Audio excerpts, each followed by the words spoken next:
wabarakatuh. Hai sang pemimpin, bagaimana kabar kalian hari ini? Semoga kita semua dalam keadaan sehat walafiat dan siap mengikuti kegiatan belajar.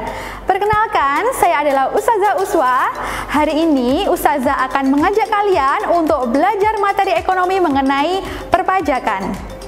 Ayo, siapa nih kira-kira sang pemimpin yang ingin bekerja sebagai Direktur Jenderal Pajak? Ustazah yakin kalian semua pasti tertarik sekali ya dengan profesi tersebut. Baik, sebelum kita memulai pembelajaran hari ini, marilah kita bersama-sama mengucap basmalah. Semoga pembelajaran kita hari ini dapat membawa berkah. Bismillahirrohmanirrohim. Sang pemimpin, tujuan pembelajaran kita hari ini yaitu kalian diharapkan dapat menganalisis dan menyajikan perhitungan pajak dalam pembangunan ekonomi. Hal ini sesuai dengan Al-Quran Surat An-Nisa ayat 29 yang artinya, hai orang-orang yang beriman, janganlah kamu memakan harta-harta saudaramu dengan cara yang batil, kecuali harta itu diperoleh dengan jalan dagang yang saling kerelaan di antara kamu. Dan janganlah kamu membunuh diri kamu, karena sesungguhnya Allah Maha Pengasih. Berdasarkan ayat Al-Quran tersebut, dapat kita simpulkan bersama bahwa sebagai sang pemimpin, kalian harus dapat bersikap amanah dalam mengelola uang masyarakat untuk hal-hal yang bermanfaat bagi kehidupan. Sang pemimpin, pernahkah kalian pergi ke jembatan Suramadu yang menghubungkan daerah Madura dengan kota Surabaya? Ustazah yakin pasti kalian sudah pernah pergi ke sana. Nah, apakah kalian pernah berpikir dari mana sih kira-kira dana yang digunakan pemerintah untuk membangun jembatan Suramadu? Ayo, ada yang tahu? Ya, betul sekali jawaban kalian. Jadi, jembatan Suramadu merupakan salah satu infrastruktur yang dibangun oleh pemerintah Indonesia dengan menggunakan dana dari pajak. Pajak menjadi sumber dana utama yang diperhitungkan pemerintah dalam anggaran dan belanja negara atau APBN.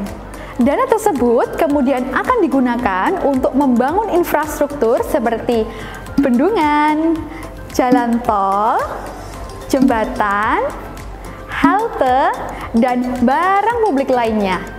Selain itu, dana pajak juga akan disalurkan untuk meningkatkan indeks pembangunan manusia, seperti dana pelayanan kesehatan, bantuan pendidikan, kuota belajar, dan masih banyak lagi. Berdasarkan ilustrasi tersebut, menurut kalian apa sih yang dimaksud dengan pajak itu? Yuk kita bahas lebih luas lagi mengenai pajak. Sang pemimpin, pajak diartikan sebagai iuran wajib yang dikeluarkan oleh subjek wajib pajak, baik individu maupun badan usaha kepada pemerintah untuk membiayai pengeluaran dalam penyelenggaraan pemerintahan dan mendukung pembangunan nasional. Pajak dialokasikan sebagai penerimaan terbesar dalam laporan anggaran pendapatan dan belanja negara setiap tahunnya. Ibarat kalian nih, pasti setiap hari kalian mendapatkan uang saku dari orang tua untuk memenuhi kebutuhan kalian. Sama halnya dengan kalian, pemerintah pun juga membutuhkan dana yang berasal dari pajak untuk membiayai pembangunan nasional. Semua dana yang dibayarkan oleh masyarakat kepada negara nantinya juga akan dikembalikan lagi kepada masyarakat dalam bentuk fasilitas yang bisa digunakan oleh masyarakat. Nah, tadi kita sudah membahas mengenai apa sih pengertian pajak itu.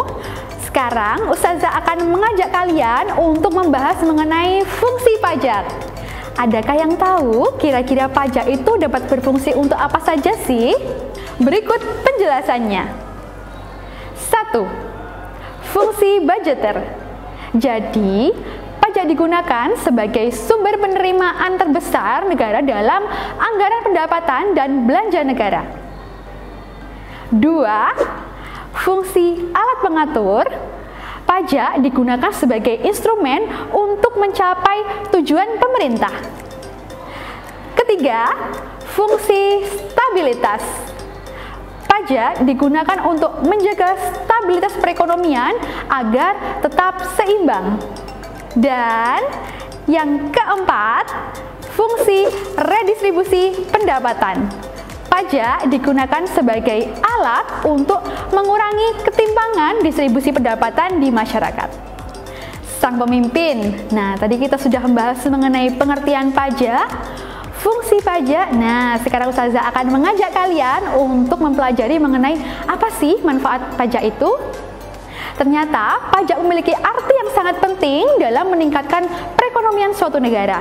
Berikut ini manfaat pajak bagi perekonomian. Manfaat yang pertama adalah mendanai pembangunan infrastruktur dan fasilitas umum. Manfaat yang kedua, pajak ini dapat mendorong meningkatkan kualitas pendidikan. Dan yang ketiga, meningkatkan fasilitas kesehatan. Yang keempat, mendanai pelestarian lingkungan. Yang kelima, memberikan subsidi pangan dan BBM. Dan yang keenam, mendanai pembangunan daerah dan dana desa. Jadi, jenis pajak itu ada dua. Yang pertama, pajak langsung. Contohnya nih, pajak bumi bangunan, pajak kendaraan bermotor, dan pajak penghasilan. Yang kedua adalah pajak tidak langsung, contohnya pajak penjualan dan juga cukai. Nah, sang pemimpin, tadi kita sudah membahas secara luas mengenai pajak. Lalu, kira-kira bagaimana sih caranya menghitung pajak itu? Apakah sang pemimpin sudah tahu caranya? Baik, Ustazah akan menjelaskan. Dalam menghitung pajak penghasilan, ada beberapa hal yang harus kalian pahami, yaitu yang pertama, nominal penghasilan dalam 1 tahun, yang kedua, status perkawinan dan jumlah tanggungan yang dimiliki oleh subjek pajak, dan yang ketiga adalah persentase tarif pajak yang akan dikenakan. Baik, Ustazah akan mengajak kalian untuk berlatih menghitung pajak penghasilan. Andi adalah seorang karyawan yang terdaftar sebagai wajib pajak dengan penghasilan per bulannya sebesar 6 juta rupiah. Pada saat ini, Andi berstatus belum menikah dan tidak memiliki tanggungan keluarga. Berdasarkan ilustrasi tersebut, berapa sih besar nominal pajak yang harus dibayarkan oleh Andi setiap tahunnya? Berikut ini cara penyelesaiannya.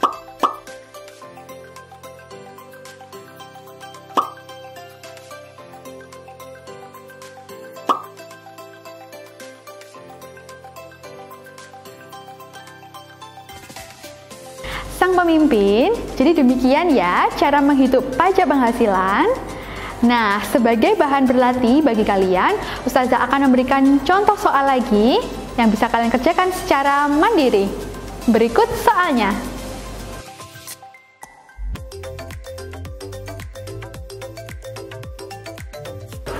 Sang pemimpin, sebagai warga negara yang baik, jangan lupa kita harus membayar pajak dengan tepat waktu ya. Sebab melalui tindakan tersebut, kita bisa mendukung pemerintah untuk memajukan perekonomian agar lebih baik lagi. Demikian pembahasan materi ekonomi mengenai perpajakan. Mari kita akhiri dengan mengucap hamdalah bersama-sama. Alhamdulillahirobbilalamin. Semoga ilmu yang telah kita pelajari hari ini dapat membawa manfaat dan keberkahan untuk kita semua. Sang pemimpin, jangan lupa ya, like, share, dan terus ikuti video pembelajaran di channel YouTube Al-Muslim Jawa Timur. Terima kasih. Wassalamualaikum warahmatullahi wabarakatuh. Sampai jumpa.